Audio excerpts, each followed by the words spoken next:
Hello, j'espère que tu te portes très bien. Bienvenue sur ma chaîne YouTube. Ici, on va beaucoup parler d'études à l'étranger. On va aussi parler d'emploi et voilà, de développement personnel.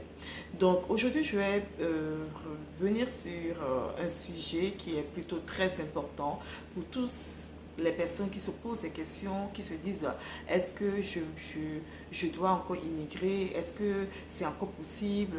Est-ce que je reporte ou pas? Aujourd'hui, franchement, ma vidéo va se porter sur les raisons pour lesquelles tu devrais, par exemple, envisager étudier en France. Donc, pose-toi et puis c'est parti. Alors, j'ai immigré donc en France il y a de cela 14 ans.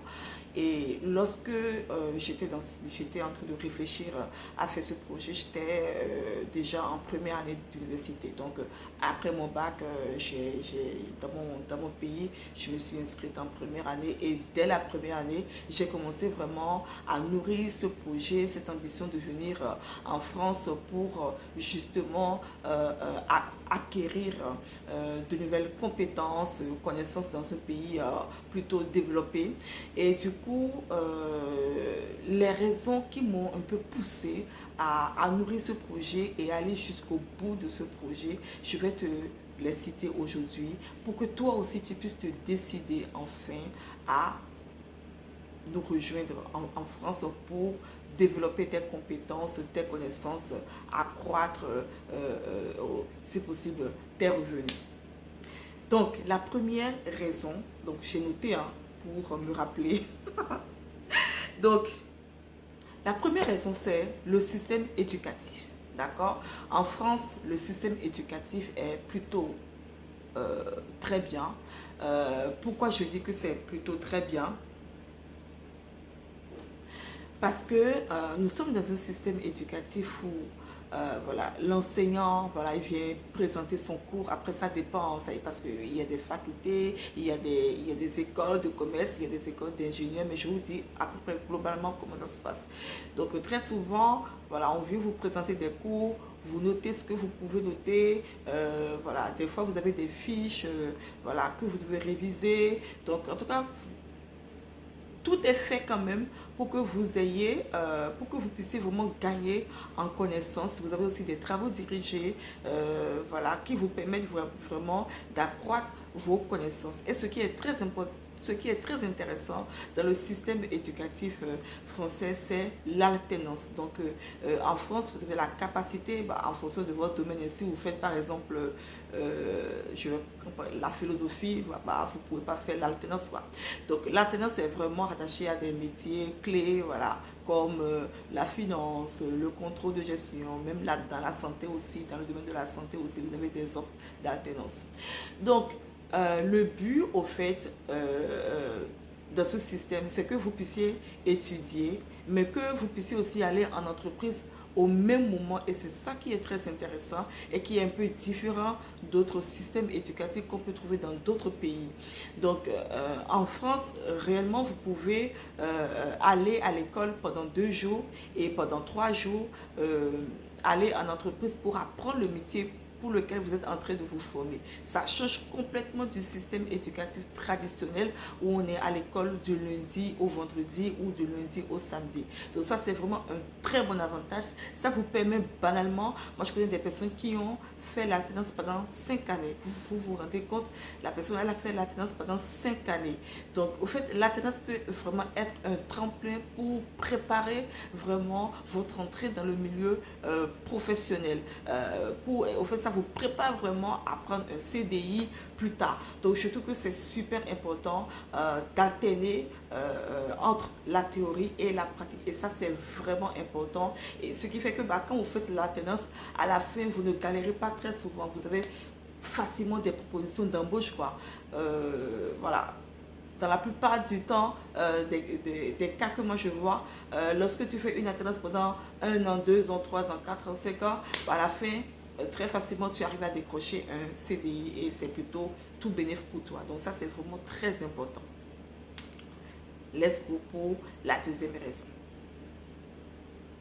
La deuxième raison, donc, qui dit alternance va forcément dire gratuité de la scolarité. Donc, lorsque tu étudies en France, donc lorsque la formation est bien sûr en alternance, je précise, hein, lorsque la formation est en alternance, bah, du coup, tu ne payes rien du tout et c'est l'entreprise qui finance ta scolarité à ta place et qui te rémunère chaque mois. Donc, je vais prendre un exemple tout simple. Tu es en BTS, donc vous êtes en BTS, BTS communication par exemple. Donc, si vous êtes en BTS communication et que vous décidez de faire l'alternance, c'est l'entreprise qui va donc financer votre cours de scolarité. Je suppose que la scolarité est de 7 000 euros. Voilà. Et c'est dans une école. Et du coup, là, l'entreprise finance votre scolarité, puis vous rémunère chaque mois en fonction de votre âge, de votre expérience. Donc, c'est tout bénéfice pour vous. Par contre, si vous êtes dans une faculté, il y a des facultés qui offrent aussi des alternances. Donc, essayez bien de regarder, de choisir des facultés qui offrent, si possible, l'alternance. Donc, si votre faculté offre l'alternance, bah, voilà, c'est très intéressant. L'entreprise va payer les frais de scolarité de la faculté. Après, les frais de la faculté ne sont pas si élevés que ça, à moins que vous faites des facultés comme Dauphine, voilà, qui sont un peu comme des écoles aujourd'hui. Mais sinon, les frais de scolarité en faculté ne sont pas très coûteux. Donc, l'entreprise va financer votre scolarité. Par contre, si vous n'êtes pas en alternance et que vous voulez faire votre formation sur toute l'année à l'école, voilà, tous les jours et tout, pareil dans les facultés, les frais ne sont pas si élevés que ça. C'est vrai qu'il y a des facultés qui mettent maintenant un coût un peu plus élevé pour les étudiants étrangers, mais ça ne dépasse pas 2500 à 3000 euros à peu près. Mais la plupart des personnes que moi j'ai accompagnées ont payé pour la licence 175 euros à peu près et pour le master 250 euros à tout casser. Donc vous voyez, donc la scolarité dans les facultés françaises ne coûte pas grand chose et c'est ça qui est super intéressant. Alors, je tiens à préciser que la première année, lorsque vous quittez votre pays pour venir en France pour étudier, vous n'avez pas la possibilité de faire l'alternance. Après, il y a des écoles qui le font. J'ai appris qu'il y a des écoles qui le font. Maintenant, ça, c'est pas général. De façon générale, votre premier visa ne vous permet pas vraiment de faire l'alternance. Et ça, c'est voilà, ça, c'est vraiment d'ordre juridique. Donc, moi, j'encourage vraiment des personnes. C'est vrai que ça a un coût. Vous allez dépenser 8 000 euros. Mais les amis, vous allez dépenser 8 000 euros. Mais l'année qui suit, vous pourrez faire l'alternance. Donc, clairement, vous dépensez 8 000 euros, c'est vrai. Mais l'année qui suit, vous pouvez vous rattraper au fait. Vous pouvez vous rattraper. Vous pourriez faire l'alternance. Et du coup, c'est tout bénéfice aussi pour vous. C'est vrai que vous allez dépenser 8 000 euros, 9 000 euros, mais l'année qui suit, vous retombez tout de suite dans l'alternance et vous pouvez continuer vos années simplement. Ce n'est pas pareil dans d'autres pays. Dans d'autres pays, vous devez payer 20 000, 25 000 dollars chaque année, les amis, chaque année. Donc là, franchement, quand on fait cette comparaison, le choix est vite fait. Donc vraiment, en France, je trouve que le système éducatif il est super intéressant et les coûts, voilà, aujourd'hui il y a vraiment des solutions pour financer les frais de scolarité. Je passe du coup à la troisième raison. L'accès aux soins à la santé.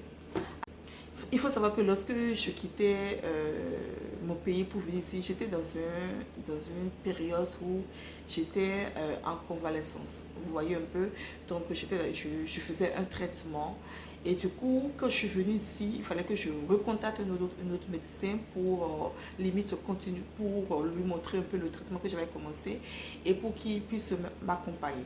Et grosse était ma surprise quand je me suis rendu compte que les frais de santé ici ne me coûtaient pas grand chose. Et pourquoi? Parce que ici en France, on a un système de santé qui fait que voilà, vous êtes financé lorsque vous allez à l'hôpital et que vous êtes étudiant. je précise. Lorsque vous êtes étudiant, vous vous inscrivez au fait à la caisse d'assurance maladie. Et vous avez, lorsque vous allez à l'hôpital, vous ne payez pas le plein pot. Vous payez juste une petite partie des frais. Et même des fois, c'est même totalement gratuit lorsque vous avez la mutuelle. Donc en France, je vous explique, vous avez la caisse nationale d'assurance maladie et vous avez la mutuelle. Donc lorsque vous venez, vous vous inscrivez à la caisse de sécurité, pardon, la caisse d'assurance maladie, et c'est une assurance que vous prenez sur l'année et ça vous permet vraiment d'être couvert si vous êtes malade, si vous avez des accidents, voilà.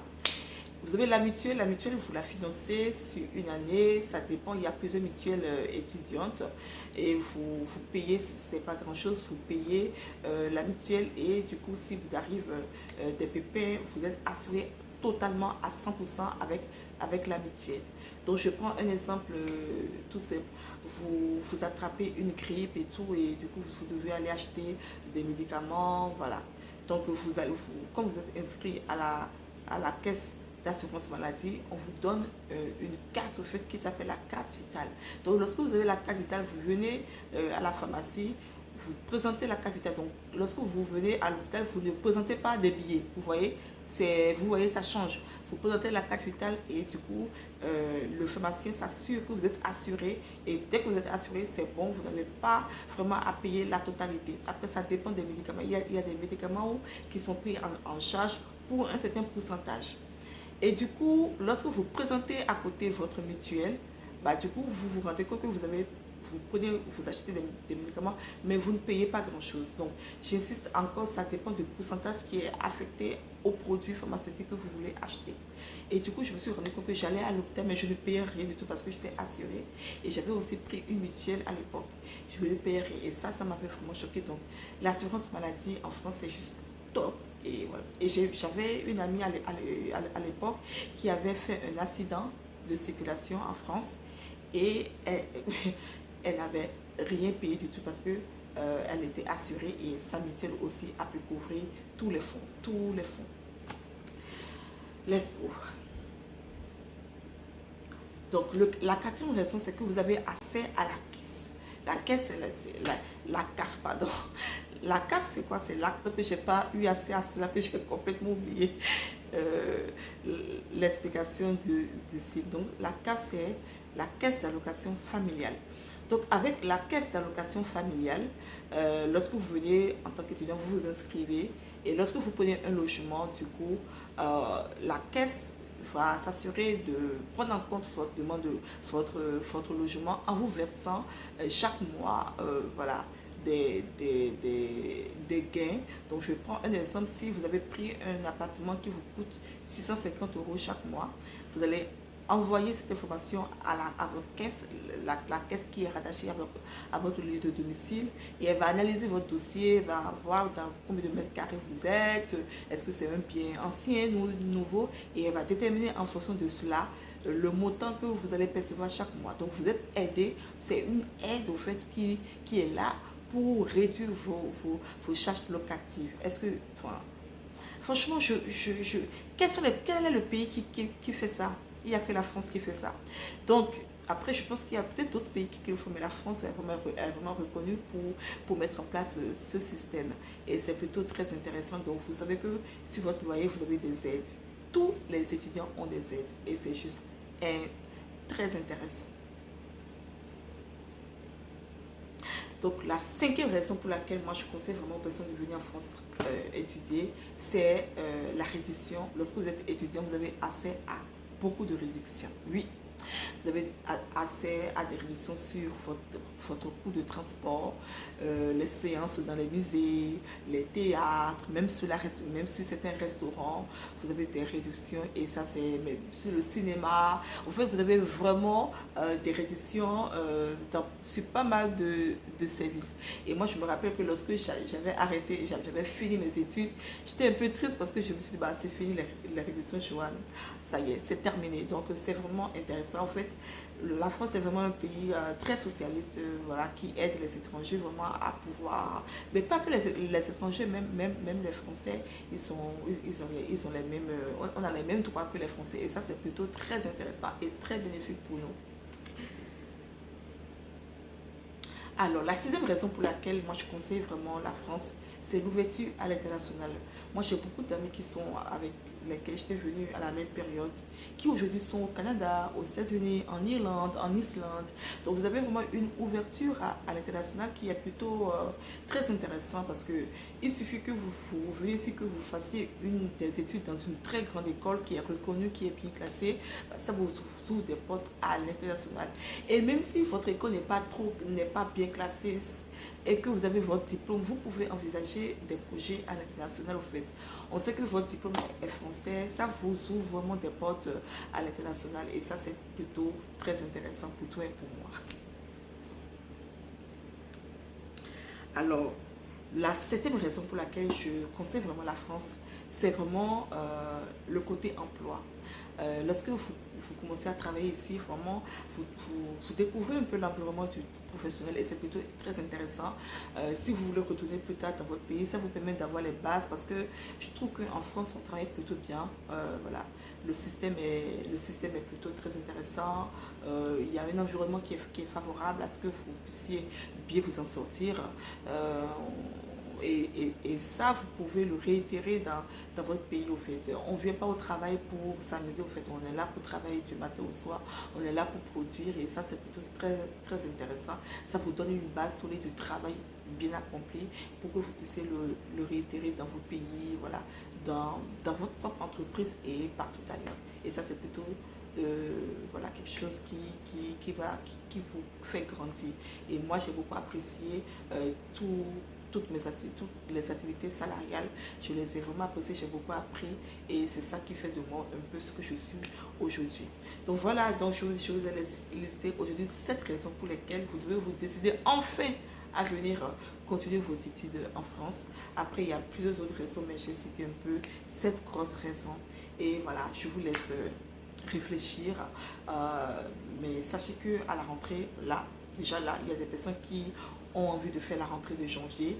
Donc vous pouvez, j'organise des accompagnements. N'hésitez pas à m'écrire un commentaire pour que je vous donne toutes les infos par rapport à mes accompagnements, que ce soit pour la rentrée de janvier ou pour la rentrée de septembre 2026. Voilà. Donc je vous souhaite du courage et rêver, continuez de rêver sur votre projet et je pense que tout se passera plutôt bien. Ah, je vous dis à plus.